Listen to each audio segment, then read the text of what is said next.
Sir, నాకు అన్యాయం జరిగింది, న్యాయం చేయండి. కోట్ల రూపాయల పెట్టుబడులు, 3 ఏళ్ల పాటు పడ్డ శ్రమ సార్. నాకు నష్టం జరిగితే రోడ్డున పడతాను.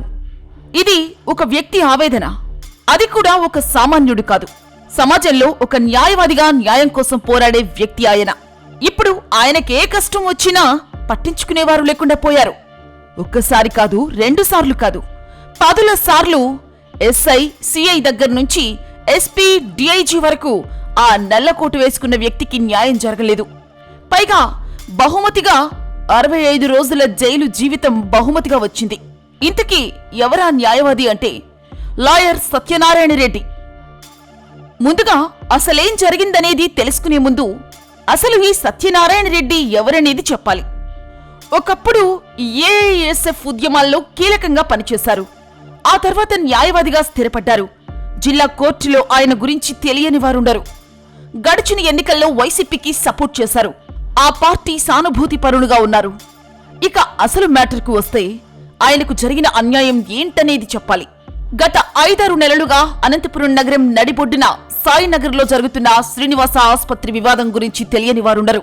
పార్ట్నర్స్ మధ్య తలెత్తిన వివాదంతో నిరసనలు, దాడులు, కేసులు, అరెస్టుల వరకు ఈ వ్యవహారం నడిచింది.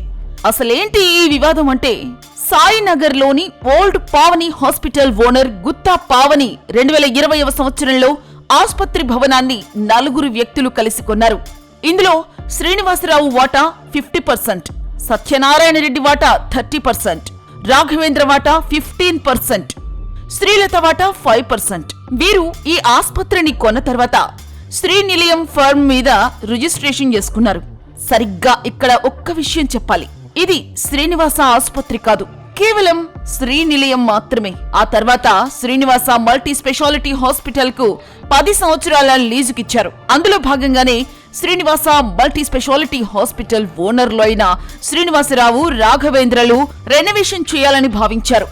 అప్పటి వరకు సత్యనారాయణ రెడ్డికి కేవలం బిల్డింగ్ లో మాత్రమే 30% షేర్ ఉంది. కానీ రెనోవేషన్ బాధ్యతలు సత్యనారాయణ రెడ్డికి అప్పగించారు తోటి పార్ట్నర్లు. బయట 1450 రూపాయలు స్క్వేర్ ఫీట్ ఉన్నప్పటికీ పార్ట్నర్ కావడంతో 900 రూపాయలు స్క్వేర్ ఫీట్ తో కొంత భాగం, 1150 రూపాయలతో మరికొంత భాగంతో నిర్మించేలా సత్యనారాయణ రెడ్డి ఒప్పుకున్నారు. ఈ విధంగా ఆయన సుమారు 5.5 కోట్ల రూపాయలు ఖర్చు పెట్టారు.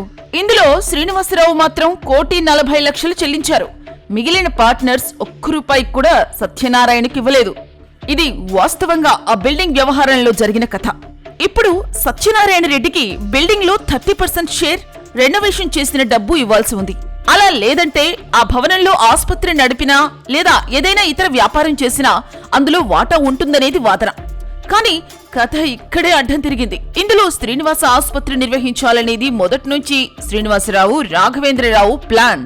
ఇందులో సత్యనారాయణ రెడ్డికి కూడా ఎలాంటి అభ్యంతరం లేదు. కానీ వారు చెప్పిన లెక్క ప్రకారం బిల్డింగ్ తో పాటు ఆసుపత్రిలో కూడా 30% షేర్ ఉంటుందని పక్కాగా అగ్రిమెంట్ రాసుకున్నారు. ఇందుకు సంబంధించిన అన్ని డాక్యుమెంట్లు ఉన్నాయి. అయితే మిగిలిన పార్ట్నర్లు అసలు సత్యనారాయణకు బిల్డింగ్ లో మాత్రమే షేర్ ఉందని, ఆసుపత్రికి సంబంధం లేదని ఎదురు తిరిగారు. ఇక్కడే వివాదం మొదలైంది.